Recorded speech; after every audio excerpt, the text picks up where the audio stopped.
This is Jon Miller from Ontario, Canada, and you're listening to the College of Stoic Philosophers podcast.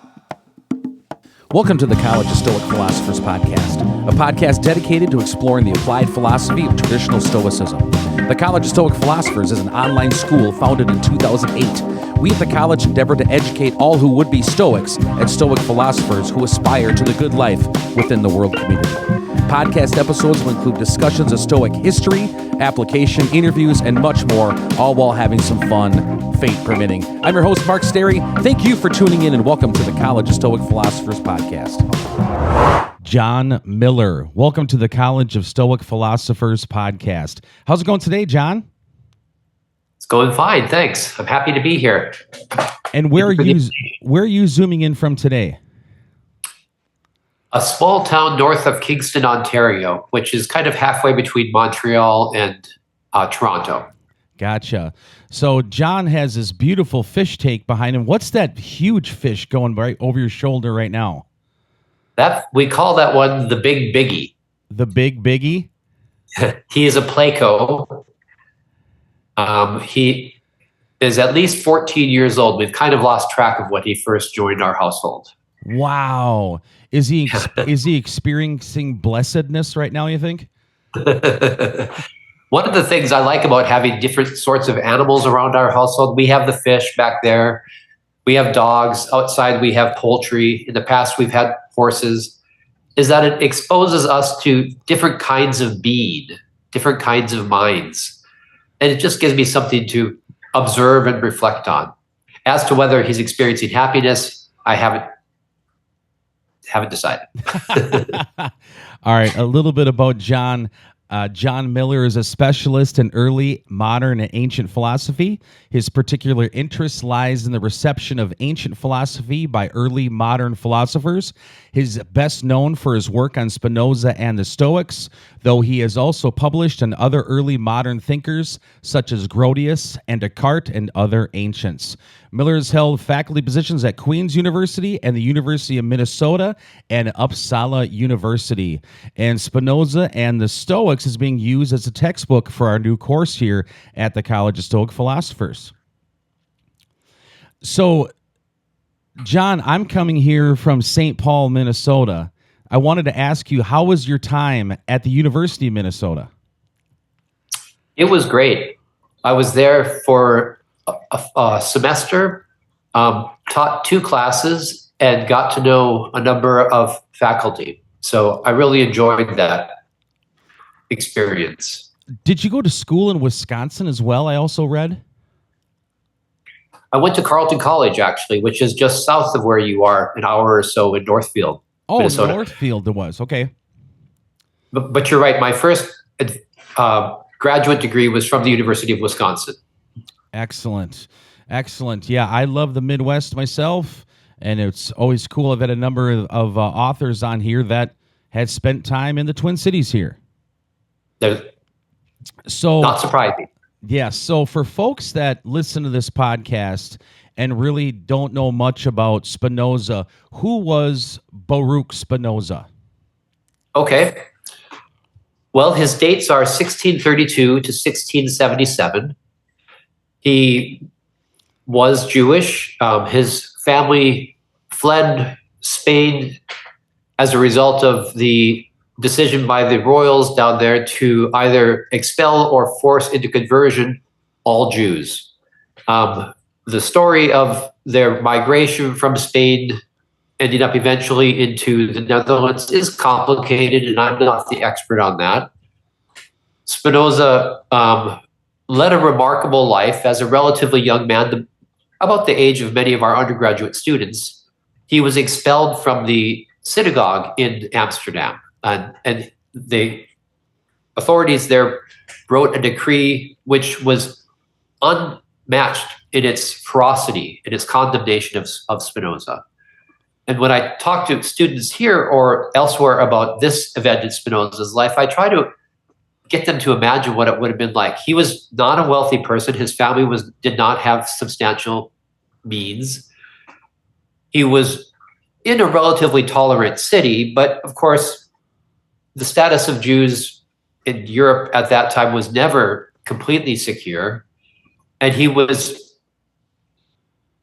forced out of the community that could have helped provide him with some security if he ever came to need it. Yet he stuck to his convictions rather than backtrack and say, "Oh, I'm sorry," or "No, I didn't really mean that." He did not apologize, and he accepted the expulsion, and that determined the course of his life.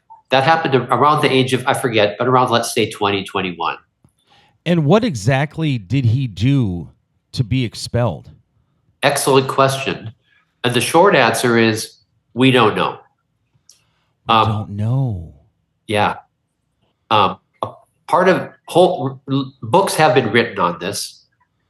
In your neighboring state to the east, Wisconsin, Steve Nadler has become an authority. And for those who become interested in this topic, I would recommend checking his stuff out first. Interesting. And who were you interested in first, Spinoza or the Stoics? Spinoza. Okay. And, how did you get interested in him? I had a good teacher at the University of Wisconsin. Nice. I started graduating. Yeah, exactly. It shows how good teachers can really make a difference in people's lives. This teacher's name was Fabrizio Mondadori.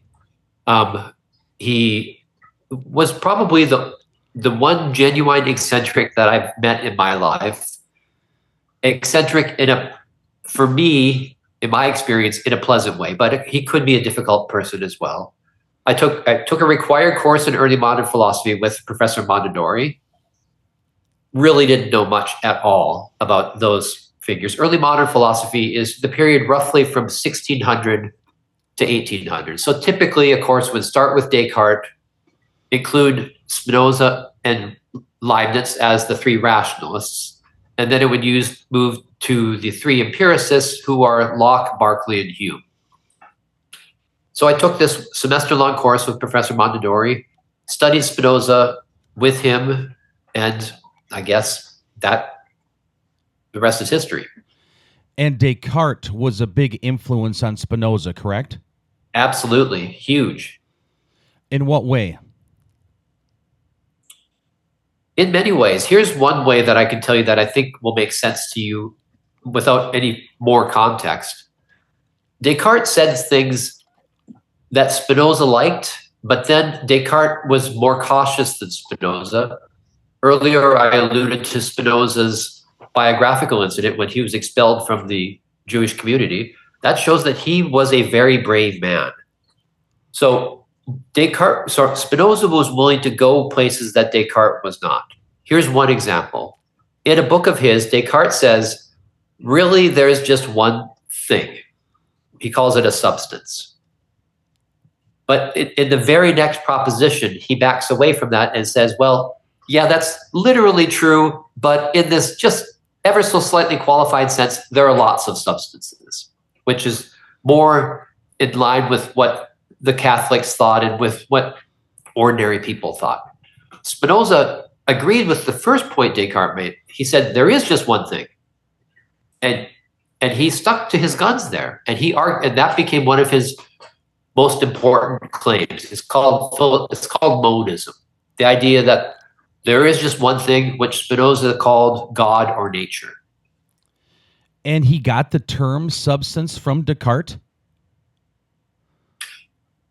They both used it. The term goes back to ancient times. Okay.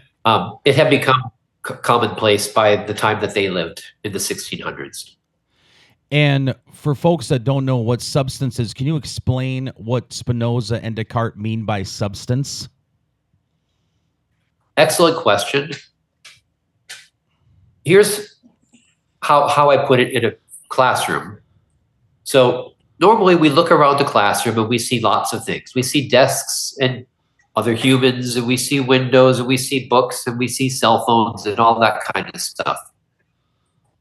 If we were to, so to speak, boil all that down, what would there be remaining? Would there be still a number of different varieties of things, or would it all turn out to be just one? The answer to that question is what brings us to the notion of substance. Substance is that out of which all else is ultimately made. It could be something material, it could be something ideational, like an idea, or maybe something else altogether. That's yet another question. And he called that God. Yes, he did. And similar to the Stoics, how did you get into the Stoics? Another fantastic teacher. This time it was in Toronto. I had moved to Canada by this time and just started my PhD studies at the University of Toronto when I met Brad Inwood, who was then at the University of Toronto, talking about possible topics for a dissertation, one of which was Spinoza and the Stoics. And Brad, who is an expert in them, suggested that this topic had a lot of potential. And so starting with his help, I launched myself down that road. And listeners should know Inwood because of his famous Cambridge Companion to the Stoics. Yes. Which is one of our favorite books we use all the time. I'd love to have him on the podcast too someday. I never even thought of that. Go for it. He's now at Yale University. He moved there maybe 5-6 years ago.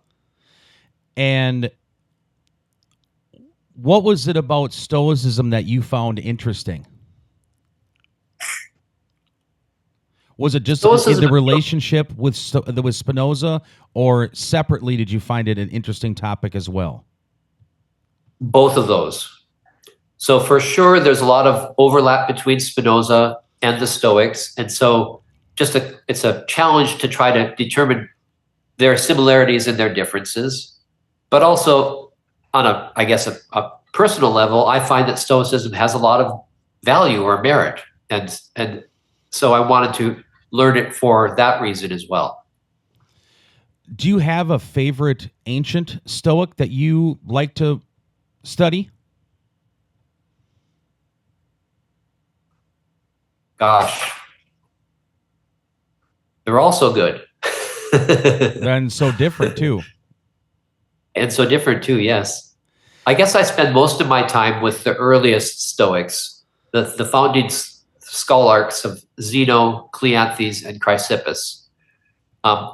So if you want me to say, do I have a favorite? I'll choose one of those three. I'll just say for right now, Chrysippus. Yes, absolutely. That's a great answer. So when did you decide to write this book? And how long did it take to compile this deep research, deep dive into the connection between Spinoza and the Stoics? I guess I started this in earnest around the year 2000. And then, as happens, all kinds of other things come up. So I would have to put it aside. The time that it was the focus of my research and writing was maybe, I would say, 4 or 5 years altogether. It was eventually published officially in 2015. So, and so for research, you just dug, did you know a lot about Stoicism at that time, or did you learn as you went along compiling the book? Definitely learned as I went along. I had, before starting the book in earnest, spent, I guess, 4 or 5 years learning about the Stoics from Professor Inwood. And that was of great benefit for me. But there's still so much more to learn that even though I had this good, excellent foundation, I had to build on top of that foundation, so to speak. In our Spinoza and the Stoics course that I put together here this year, spent a year reading your book, listening to podcasts, doing all that kind of thing. In the course, around module 3 or so, I have the students find 3 Stoic ancient quotes and 3 Spinoza quotes from ethics or whatever, and find some that complement each other, and then I have to find two that contrast each other. So when you're putting this book together, what were some of the contrasts between Spinoza and the Stoics that surprised you? I'll give two different answers to that question. One answer is that Spinoza wrote much more about politics and political philosophy than at least the earliest Stoics did. And that is a big difference between the two. I'm not saying here that there's nothing to be found about politics and political philosophy in the early Stoa, and or that later proponents of Stoicism couldn't extract from the foundations tenets which would be of political significance. But the fact is that the earliest Stoics just did not do much work in those areas, whereas Spinoza did. The first book that he ever published, and in fact the only book that he published during his lifetime, is called the Theological Political Treatise. And that was published almost anonymously. He just had his initials on the cover, BDS, for Baruch de Spinoza. And the reception was violent. And so after that, Spinoza decided, I'm not going to publish anything else. It was violent?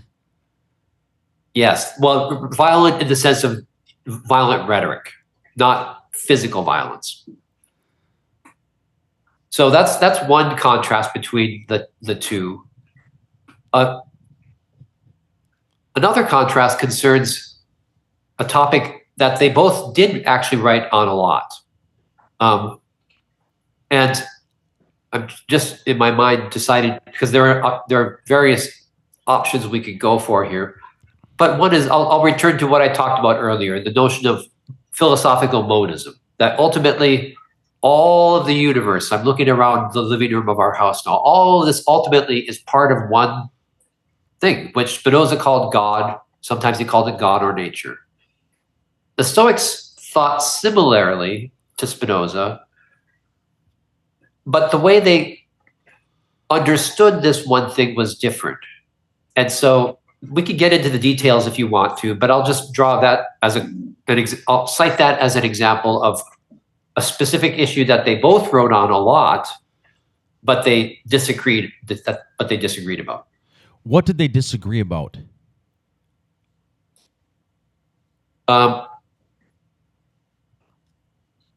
What they disagreed about was the proper way to understand God.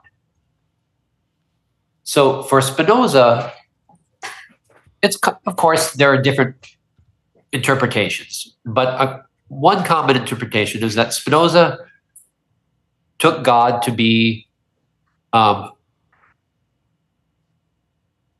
attributes. So any way that something can be understood, well, really finally, that's going to be part of God.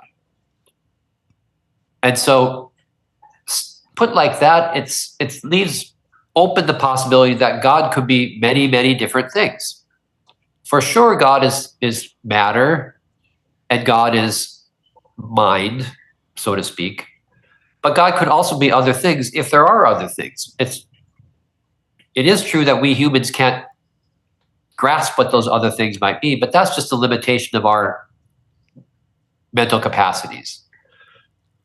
So that's Spinoza. For the Stoics, God is all of these attributes, but there are just two of them, which they called active and passive.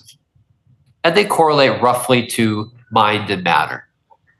So for them, there are, like Spinoza, God is thought and God is extension for the Stoics. But for the Stoics, that's all God is. There's no open question as to whether there might be other ways of conceiving God if we humans had that ability.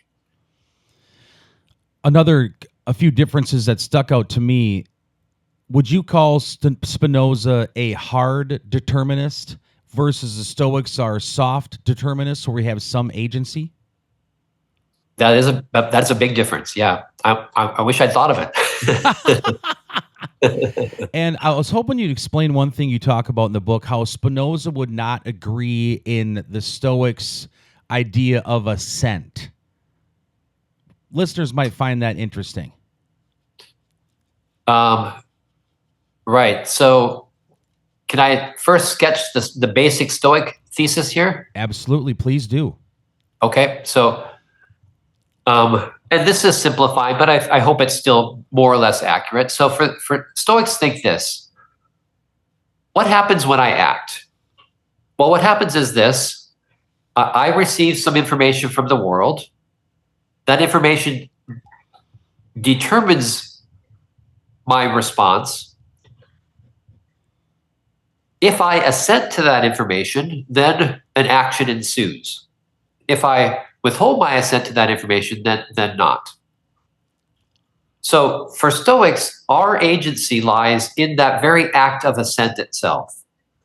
If they don't think that it's undetermined, as you said earlier, they're kind of soft determinists about this. There are reasons which compel us to assent or not. But for Stoics, to the extent that we have any self-power or capacity, it is in that moment right there. That's the Stoic view. That turned out to Spinoza, you called him a hard determinist. Spinoza might say, okay, we can understand action in the way that you Stoics just suggest. Okay. But we also have to understand that every point in that sequence is absolutely compelled. For Spinoza, the opposite to freedom is not necessity. That's not, why not? Well, because for Spinoza, everything is necessitated. Everything. The place of my hair on my head right now, what I'm saying to you right now, your response to me, every single thing is necessitated. It's going to be the way it is and could be no other. But that does not mean that we're unfree. Why not? Well, because the opposite of freedom is not necessity, it's coercion.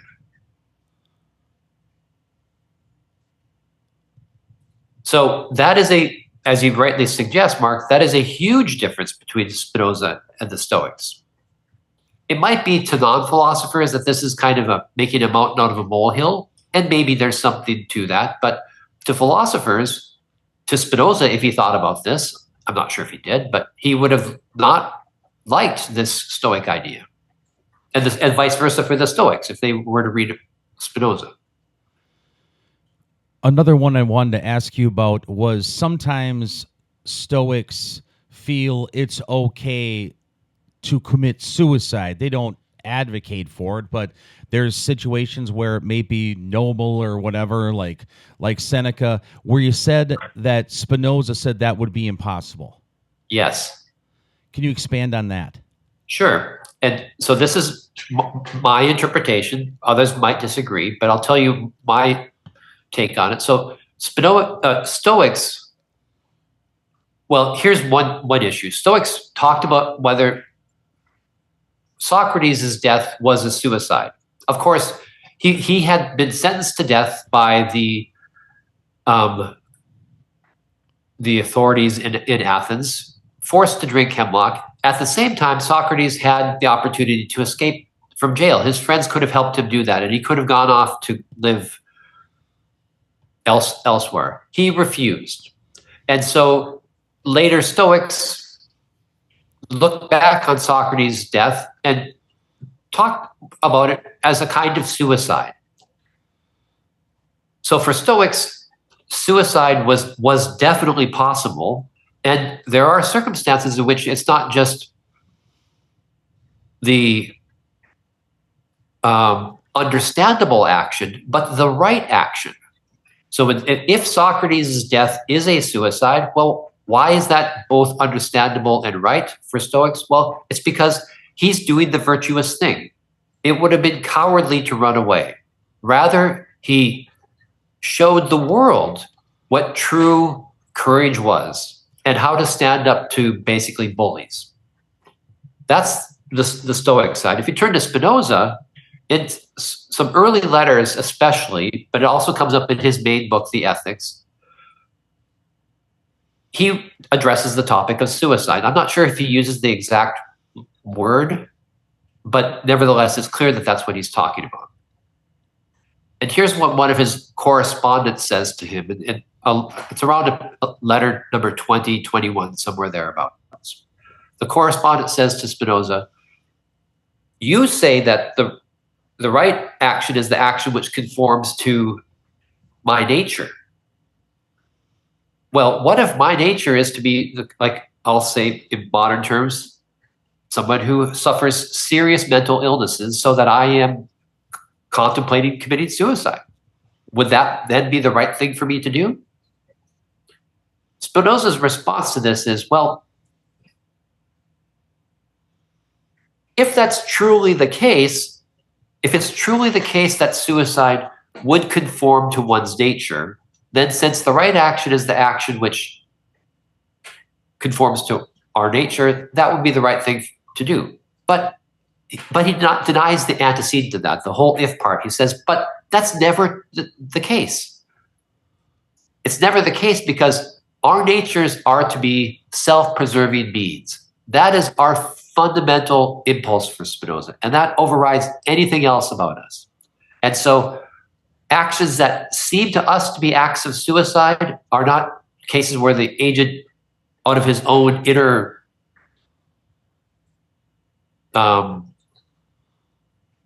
innerness, is committing suicide, but rather he's been overwhelmed by external factors, and those are the ones that lead to commit the action that he does. Gotcha. Very interesting. Thank you for explaining that. I got one more question on these topics. Is conatus and okiosis, or the Stoics, is that the same thing, just different words for self-preservation or whatever? So the one word is Greek, the other word is Latin. The Greek word is oikeiosis. That was apparently invented, or at least redefined by the ancient Stoics. And then conatus was widely used by Spinoza's time. He just took it and made it his own.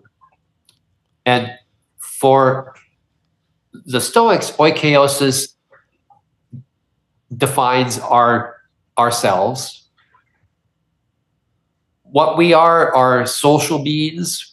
We're beings that have the self-preservation impulse, but there's a lot more packed into that in addition to that. Whereas for Spinoza, our natures are defined by our conatus, our strive to persevere in our being. And that's what it's all about.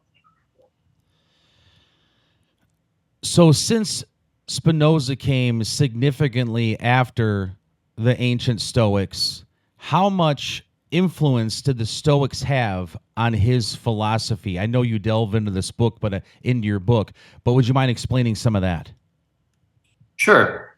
You're right. I do talk about this, I think, in the beginning of the book, but regardless of, my view is this. Spinoza was well-read. A lot of that was before he was kicked out of the Jewish communities, so he attended Jewish schools, but also a lot of that was self-education.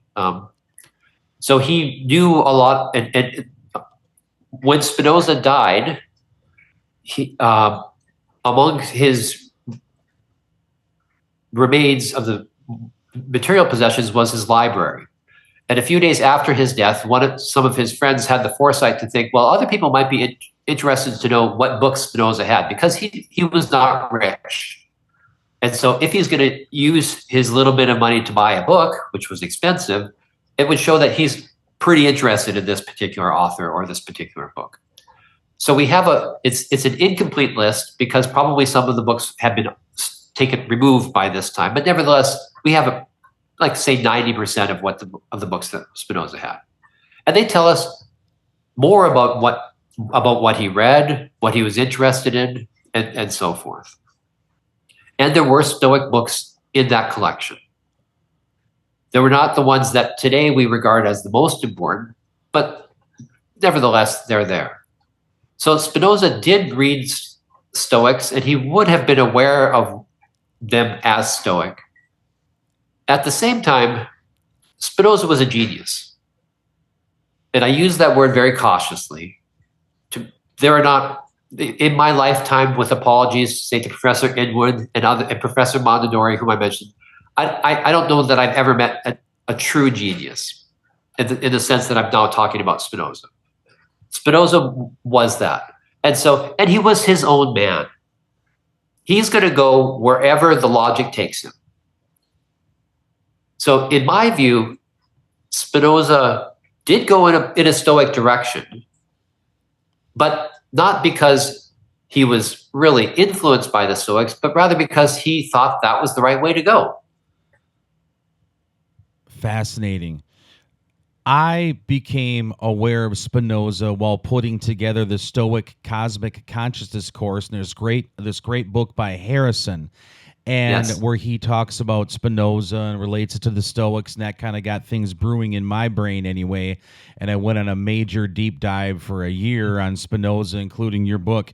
Would you consider Spinoza a pantheist?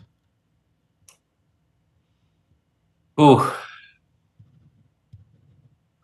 Well, when you're a teacher as well, and so you'll recognize the position that I'm in. When this topic comes up in a classroom, I will just say that yes, he is a pantheist.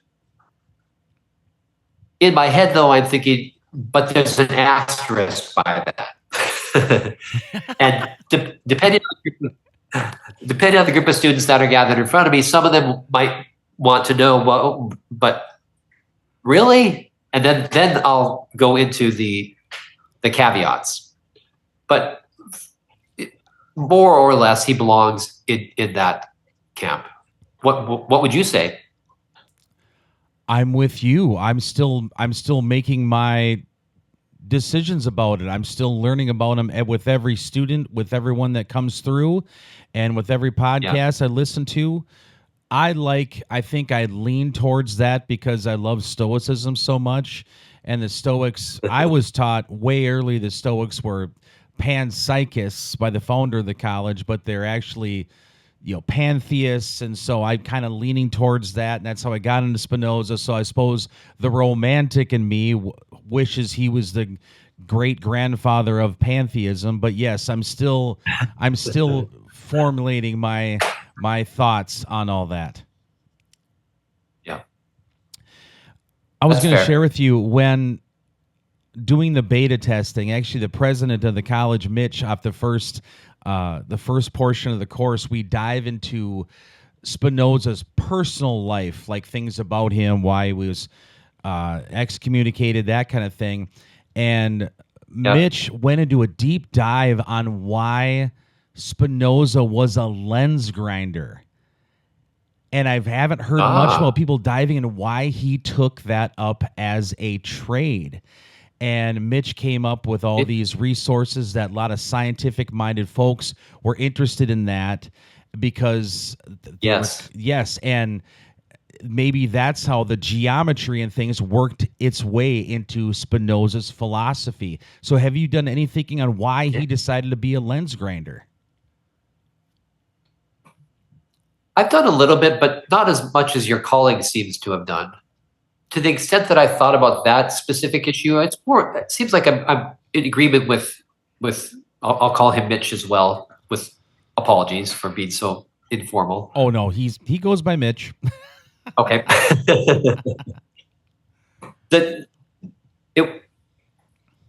Lens grinding at that time was a very, as I understand it, no expert, but was a very, very physical task.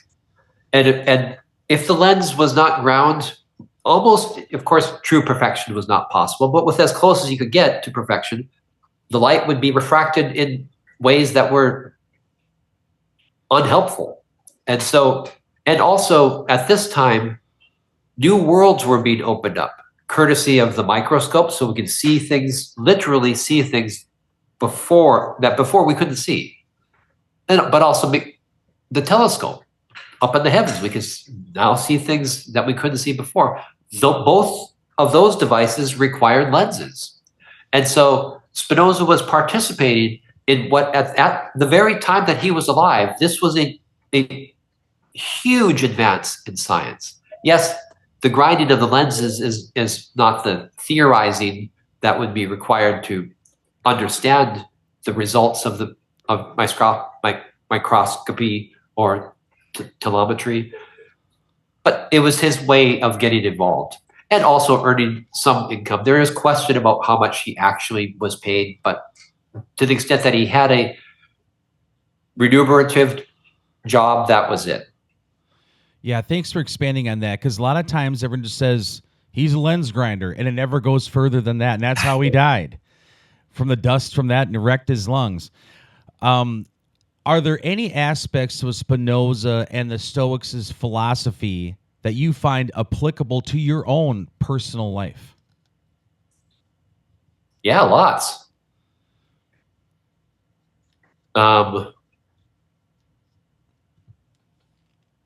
Here's one that we haven't touched on yet, the emotions. So sometimes the Stoics get bad press. Sometimes they're accused of thinking that all emotions are bad. And Spinoza, his views on emotions do align pretty nicely with the Stoics. So the same could be said of Spinoza. In fact, Spinoza's great book, The Ethics, one of the parts of the book is called, this is a rough translation, on bondage to the emotions. So I'll start with the bad part of the emotions for them. Emotions can really lead us astray. Maybe we see that more today because of online hysteria. People can be so easily manipulated emotionally in their responses to things. And for both Spinoza and the Stoics, a lot of the bad things that we do are because of the bad emotions that we allow ourselves to experience. So I find a lot of truth in that. But that's not the whole story about the emotions for them. Both of them also recognize or believe that there are something, well, the Stoics call them eupatheiai, healthy emotions. And Spinoza agreed. And so the bad press the Stoics and Spinoza get, the headline would be, Stoics think emotions are bad. Yeah, but they also think there are good emotions. And I like that part of Stoicism and Spinozism as well. Why is studying the connections between Spinoza and the Stoics important? Because it teaches us more about both Stoics and Spinoza, as well as the possibilities for positions that people can occupy in these areas. For instance, they're both monists. They think the world is one, but the way in which their modus is different, the arguments they offer for monism are different, and so forth. And so we can learn more about both groups of philosophers as well as the underlying ideas by studying them together. Jon Miller, this has been so fun to have you on the show. Thank you so much for being on the College of Stoic Philosophers podcast, and thank you for your excellent book. For all the folks who are going to sign up for a Spinoza and the Stoics class, it is just a treat, and thank you for putting this book together. Wish you the best of luck. What's your current projects you're working on? Are you studying Spinoza or the Stoics any further, or what's some of your current projects you're working on? The next book is going to be on Spinoza and another early modern. I'm not going to say more about that because I'm in the process of negotiating a contract. But once that's signed, hopefully that'll become out. I've been working on it for a while, so it's getting to the end within a couple of years. But there's more Spinoza is in my future. Excellent. If people want to study more about your writings or you further, do you have any social media or website things that we can send people to? I don't. I always welcome people to contact me the way that you did by email. Here's a confession. I don't even have a cell phone. Really? So I had one a number of years ago, and then as our kids were growing up, I worried that I would spend more time looking at this than I would looking at them, and I decided nope. So no, I regret. There's a cost to this. I can't reach people in the way that so many people like me reached, but I can be reached in other ways, such as what we're doing right now. Excellent. Well, Jon Miller, thanks so much for being on the College of Stoic Philosophers podcast. Really sure appreciate it. My pleasure. It's a pleasure to meet you, Mark. Thank you for tuning in to the College of Stoic Philosophers podcast. Please visit the collegeofstoicphilosophers.org for information on the college, e-journal, and course offerings. Till next time, Pro College.